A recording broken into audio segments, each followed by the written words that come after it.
ঐতিহাসিক নাগরি সেন্ট তলেন্তেনো গির্জা, বাংলায় পর্তুগিজ সেটেলমেন্ট বা মঙ্গলবাণী প্রচারের আতুর ঘর, শুরুর অনেক কিছু।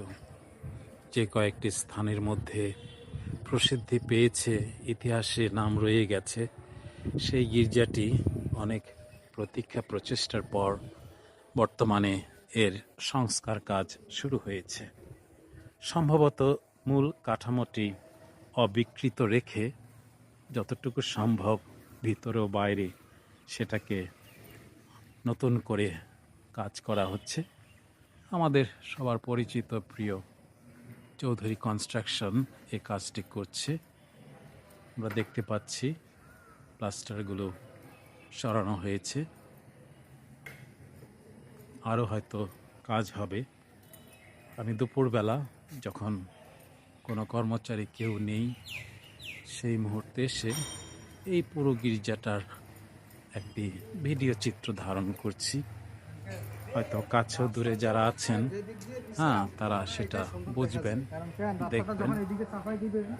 কাজটি হচ্ছে এবং আশা করি একটি মানসম্মত দীর্ঘস্থায়ী প্রকল্পই বাস্তবায়িত হবে।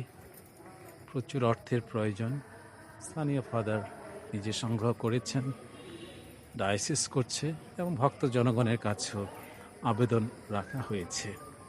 আশা করছি আমাদের ক্যাথলিক ঐতিহ্যের, বিশ্বাস, ভক্তি, ইতিহাসের এই স্মারক, এই দৃশ্যমান স্থানটি আমাদের জন্যে একটি গুরুত্বপূর্ণ স্থাপনা হয়ে আরও অনেক বছর এখানে আমাদের ইতিহাস, ঐতিহ্য, অস্তিত্বের কথা ঘোষণা রাখবে। দেখতে পাচ্ছেন সেই ঘণ্টার টাওয়ারটি, যেখানে একটি ঘণ্টা ছিল, সেই ঘণ্টার অনেক কাহিনী। চুরি করে নিয়ে যাওয়া হয়েছিল সেই ঘণ্টাটি, এবং খ্রিস্টান চোরেরাই সেগুলো করেছিল। আমি ইতিহাস বইতে এইসব কথাবার্তা কিছুটা জেনেছি।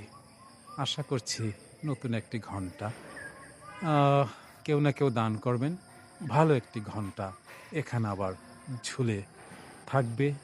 প্রয়োজনে, সময়ে, আমাদের সে প্রার্থনার সময় আবার বেঁচে উঠবে। একটি পুরাতন গির্জাকে আমরা কখনো পরিত্যক্ত বলে ঘোষণা করতে পারি না। আমি দেশ বিদেশের অনেক জায়গায় দেখেছি, যত পুরাতন প্রাচীন গির্জা, সেখানেই বেশিরভাগ সে বাপ্তিস্মের অনুষ্ঠানাদি অথবা বিয়ের অনুষ্ঠানাদি সেগুলো সেখানে করা হয়। তা আমি মনে করি আমাদের এই নাগরিক গির্জাটাও হয়তো একটি আরাধনা কেন্দ্র, হয়তোবা সেখানে বাপ্তিস্ম, বিবাহ এবং মৃতের সৎকারের জন্যে খ্রিস্টজাগের অনুষ্ঠানে সব কিছুই হতে পারে। এই তো আমাদের চৌধুরী কনস্ট্রাকশনের ভাইয়েরা এখানে দিবানিশি কাজ করে চলেছে। ওপরে সেই চাতালটি রয়েছে, বাঁশের চাতাল ঘিরে তারা কাজ করছেন। আশা করি আমাদের এই কাজটি একটি সুন্দর মানসম্মত কাজ হবে এবং আমরা আবার নতুন করে দেখতে পাব সংস্কারিত সেই নাগরীর সাধু তলেন্তেনোর গির্জাঘরটি। আমি প্রধান দরজায় দাঁড়িয়ে আছি, আর ভিতরে দেখতেই পাচ্ছি এখানেও সে একইভাবে প্লাস্টারগুলো যেখানে যেখানে সরানো, সুন্দর করে সেগুলো সরানো হচ্ছে।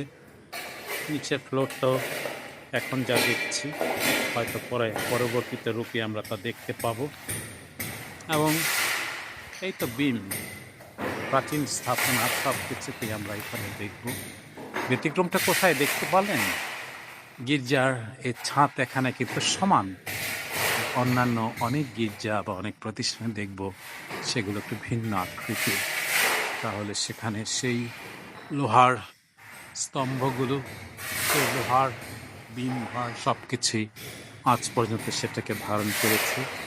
সেই পুরাতন কমিউনিয়নের রেলিং, জানি না নবসংস্কারে গিয়ে সে টিকে থাকবে নাকি তাকে ধ্বংস করা হবে।